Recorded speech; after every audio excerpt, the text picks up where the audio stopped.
Hello guys, depth queen स्वागत करती है अपने डार्क डेप्थ वर्ल्ड में। और आज मैं जिस फिल्म के बारे में बात करने वाली हूँ, ये भी एक अंडररेटेड मूवी है। और ये मूवी आई थी 1998 में, और इसे बनाया था नरेश मल्होत्रा ने, और इसकी कहानी लिखी थी सचिन भौमिक ने, और इसके डायलॉग लिखे थे अनवर खान ने। और इस फिल्म का म्यूज़िक दिया था दिलीप सेन, समीर सेन ने, और इसके गाने लिखे थे समीर ने। अब मैं बात करूँगी कि इस फिल्म में कौन कौन अभिनेता अभिनेत्री या सहयोगी कलाकार रहे हैं। मैं आपको बता दूं कि इस फिल्म में थे गोविंदा और मनीषा कोइराला। जी हाँ, गोविंदा इस फिल्म में थे, और मैंने जो थंबनेल में जो तस्वीर लगाई है वो भी गोविंदा की ही है। हालांकि ये जो गेटअप है, आपको देखकर 90s का एक कार्टून ज़रूर याद आता होगा जो द मास्क के नाम से फेमस हुआ था। तो कुछ उसी से इंस्पायर ये लुक था जो गोविंदा के लिए क्रिएट किया गया था। ये एक गाने का सीन है जिसका मैंने थंबनेल बनाकर आप लोगों के लिए लगाया है, ताकि थोड़ा सा अलग दिखे। क्योंकि ये गोविंदा के करियर में ऐसी फिल्म है जो वो फिल्में जिस तरह की करते हैं उनसे बहुत कम है। ऐसा नहीं है गोविंदा ने अपनी लाइफ में एक्शन थ्रिलर फिल्में नहीं करी हैं, लेकिन जब उनकी गाड़ी कॉमेडी की पटरी पर आ गई तो फिर उन्होंने काफ़ी फिल्में जो हैं वो कॉमेडी की करी। तो ये जो उनकी फ़िल्म थी ये 1998 में आई थी, और इस फिल्म का जो कॉन्सेप्ट था वो थ्रिलर था, एक्शन था। और इसमें आपको गोविंदा थ्रिलर एक्शन करते हुए दिखाई देंगे, और इसमें वैसी वाली कॉमेडी आपको देखने को नहीं मिलेगी। फिल्म में मनीषा कोइराला भी उनके साथ हैं। मनीषा कोइराला और गोविंदा ने दो फिल्में 1998 में उनकी साथ में आई थी। एक थी यही फिल्म, और मैं इसका नाम भी अब बता ही देती हूँ। इस फिल्म का नाम था अचानक। अचानक नाम से 70s के एरा में भी एक फ़िल्म आ चुकी है जिसमें विनोद खन्ना रह चुके हैं, लेकिन ये फ़िल्म जो थी उस फिल्म से बिल्कुल भी इंस्पायर नहीं थी। ये अचानक 1998 की अचानक, 70s के दशक की अचानक से बिल्कुल डिफरेंट थी। तो यहाँ पर मैं बात करूँगी कि एक और फिल्म जो गोविंदा और मनीषा कोइराला की आई थी इसी साल, वो थी महाराजा, जिसे बनाया था अनिल शर्मा ने। अनिल शर्मा का भी करियर काफ़ी उतार चढ़ाव से भरा रहा, लेकिन जब सन 2001 में उन्होंने गदर बनाई तो उनकी ज़िंदगी ही बदल के रह गई। और अभी कुछ साल पहले उन्होंने गदर 2 बनाई। तो एक तरीके से अनिल शर्मा की फिल्मी करियर में अगर बहुत ही कम बेहतरीन फिल्में हैं, और सबसे ज़्यादा उनकी जो बेहतरीन फिल्म मैंने देखी थी वो थी तहलका, जो मैंने 90s के एरा में देखी थी। फिर उसके बाद मुझे लगी गदर फिल्म। गदर 2 मैंने देखी नहीं, मैंने सिर्फ अनिल शर्मा की दो ही फिल्में देखी हैं।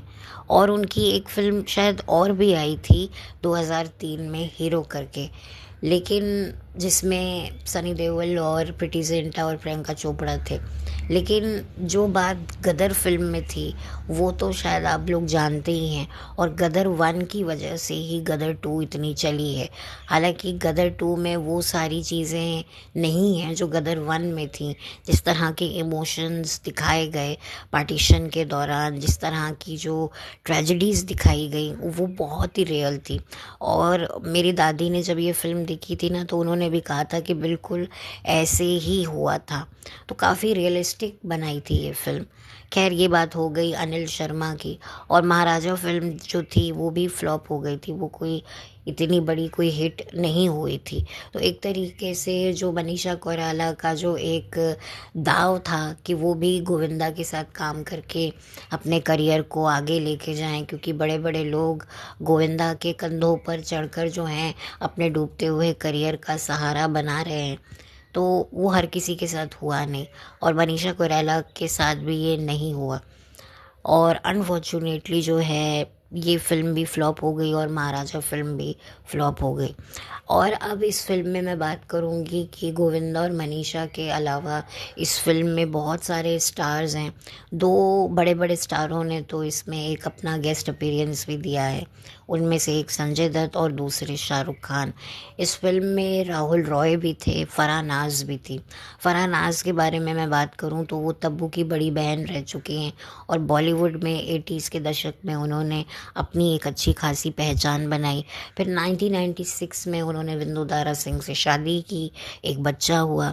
उसके बाद जो है फराह नाज़ ने फ़िल्म और टेलीविज़न में भी काम किया। उनका एक सीरियल आता था ज़ी टीवी पर, जिसमें शेखर सुमन, शशिकला और फारूक शेख थे। तो काफ़ी फराह नाज़ ने भी अपने करियर में अच्छा काम किया है। फिर जब उनका डिवोर्स हुआ विंदु दारा सिंह के साथ, तब उन्होंने दोबारा शादी कर ली। आई थिंक सुमित सहगल से शादी करी है, जो कि एक वक्त पे उनके को स्टार रह चुके हैं। वो भी तलाकशुदा थे, उनकी भी शायद बेटी है एक या 2 बच्चे हैं, मुझे इतना नॉलेज नहीं है, बट उनकी भी फराह से ये दूसरी शादी है। और जो फराह के जो पहले हस्बैंड हैं विंदु दारा सिंह, उन्होंने किसी फॉरेनर मॉडल से शादी कर ली है और उनसे उनको एक बच्ची है। और Vindu Dara Singh big boss season 3 के विजेता भी रहे हैं और कुछ रियलिटी शोज़ में भी वो काम कर चुके हैं। और सन 2013 में एक क्रिकेट स्कैंडल में भी उनकी इन्वॉल्वमेंट दिखी थी। तो ये थोड़ा सा एक ब्रीफिंग हो गई। अब मैं बात करूँगी, इस फिल्म में परेश रावल भी थे, जॉनी लीवर भी थे, इसमें जो हैं नवीन निशान भी थी, जिनको आप तारा सीरियल में तारा के रूप में देखते थे।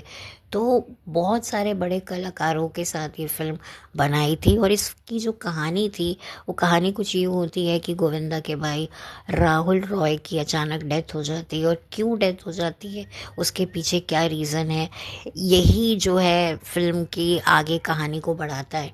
उधर मनीषा कोइराला भी जो है साजिशों के चलते जेल में बंद हो जाती है। और जब ये बात गोविंदा को पता चलती है, तो गोविंदा उसे वहाँ जेल से कैसे निकालता है, और दोनों अपने साथ हुए हुए इस मानसिक जुल्म का कैसे बदला लेते हैं और किस तरीके से पर्दाफाश करते हैं। गोविंदा के अपने ही परिवार में इतने सारे मोल्स हैं जिनका पता लगाने के लिए जो है वो मनीषा, जो उसकी लवर होती है, उसका साथ लेता है। और क्योंकि दोनों को प्रॉब्लम में डालने वाले शख्स कौन होते हैं, एक होते हैं या अलग अलग सिचुएशन होती है, वो अगर आपको जानना है तो आपको ये फ़िल्म देखना पड़ेगा। और दोनों की जो प्रॉब्लम्स की जो जड़ है, जो उसकी जो रूट है, वो कहाँ से शुरू होती है, ये भी बहुत एक इंटरेस्टिंग प्लॉट है। तो एक तरीके से ये फ़िल्म भले ही उस वक्त फ्लॉप हो गई थी 90s के एरा में, लेकिन अगर आप इसको आज के तारीख में देखेंगे तो ये आपको बिल्कुल भी फ़िल्म बुरी नहीं लगेगी। इनफैक्ट मैंने जब ये फ़िल्म उस एरा में देखी थी तो मुझे फ़िल्म तब भी बुरी नहीं लगी थी और आज भी बुरी नहीं लगेगी। ये फ़िल्म आप फैमिली के साथ देख सकते हैं। गाने वाने जो होंगे मनीषा और गोविंदा के, उनको आप स्किप कर सकते हैं। और ओवरऑल सबका परफॉर्मेंस बहुत अच्छा है और फिल्म के गाने भी ठीक हैं। समीर सेन और दिलीप सेन दोनों ने 90s के एरा में बड़े ज़बरदस्त गाने बनाए हैं, जिसमें से एक गाना ये खबर छपवा दो अखबार में भी था, जो उर्मिला और अक्षय कुमार पर फिल्माया गया था। फिर आगे जाकर लुका छुपी में उसको रीमेक करके इस्तेमाल किया। तो बहुत ही इंटरेस्टिंग प्लॉट है, कड़ी से कड़ी जुड़ती है और किस कड़ी से क्या नाता है, क्या नाता नहीं है, ये बहुत ही इंटरेस्टिंग प्लॉट पर ये फ़िल्म बनाई गई है। जिसे थ्रिलर और एक्शन पसंद है वो डेफिनेटली इस फिल्म को देखे। और गोविंदा की करियर की ये एक और अंडररेटेड फिल्म है। और गोविंदा को अगर आप इस फिल्म में देखेंगे तो लगेगा कि गोविंदा ने अपना 900% दिया है। जैसे कि वो अपनी कॉमेडी फिल्म्स में देते हैं, वैसा ही उन्होंने अपना 900% इस फिल्म में भी दिया है। चाहे वो एक्शन हो, चाहे वो थ्रिल करने में हो, मतलब गोविंदा की एक्टिंग को तो हम लोग रेट कर ही नहीं सकते हैं। वहाँ मनीषा और गोविंदा की केमिस्ट्री अच्छी लगी है। मनीषा एक अंडररेटेड एक्ट्रेस तो नहीं मैं कहूँगी, अच्छी एक्ट्रेस थी, लेकिन उनका करियर बहुत ज़्यादा डिस्टर्ब रहा उनकी पर्सनल लाइफ के चलते। नहीं तो मनीषा कोइराला बहुत आगे जाती। उनका अभी कुछ समय पहले हीरा मंडी नाम का शो भी आया था, एक वेब सीरीज़ भी आया था जो काफ़ी चर्चा में रहा और काफ़ी उसको अच्छा रिस्पॉन्स मिला, और मनीषा कोइराला की एक्टिंग को भी काफ़ी पसंद किया गया। 90s के एरा में मनीषा ने अपना करियर शुरू किया था, और अब इतनी एज बाद उनको कहीं ना कहीं इस हीरा मंडी नाम के वेब सीरीज़ के द्वारा उनको उनकी एक्टिंग को लेकर काफ़ी अच्छा सराहा गया है। काफ़ी उन्होंने अच्छी फ़िल्में करी हैं, जैसे कि बॉम्बे जो उनकी फ़िल्म थी वो भी काफ़ी लोगों को पसंद आई थी। तो मनीषा का जो करियर है वो काफ़ी उतार चढ़ाव से भरा रहा, और ये फ़िल्म भी अनफॉर्चुनेटली फ्लॉप हो गई। और इसी साल उनकी लाल बादशाह भी आई थी अमिताभ बच्चन के साथ, वो भी बुरी तरीके से फ्लॉप हो गई थी। तो मनीषा कोइराला का कोई करियर चला नहीं। मणिरत्नम की दिल से भी फिल्म आई थी जिसमें शाहरुख खान थे, प्रीति जिंटा थी, लेकिन वही वाली बात है कि मनीषा को उससे कोई खासा फ़ायदा नहीं हुआ था। 96 में मनीषा कोइराला की खामोशी द म्यूज़िकल आई थी संजय लीला बंसाली की, जिसमें मनीषा ने बहुत ही ज़बरदस्त काम किया था, और उसके लिए शायद उन्हें क्रिटिक की तरफ से अवार्ड भी मिला गया था। बट अनफॉर्चुनेटली जो है, इतनी अच्छी एक्ट्रेस को इतना ज़्यादा करियर में सफ़र करना पड़ा, वो बहुत ही ज़्यादा बुरी बात मुझे लगती है कि मनीषा कोइराला में टैलेंट तो था ही। खैर, और इस फिल्म के बारे में ज़्यादा बात करने को है नहीं, तो अब मैं हाजिर होंगी एक बार फिर आपके सामने एक नई अंडररेटेड मूवी लेकर। तब तक के लिए थैंक यू सो मच।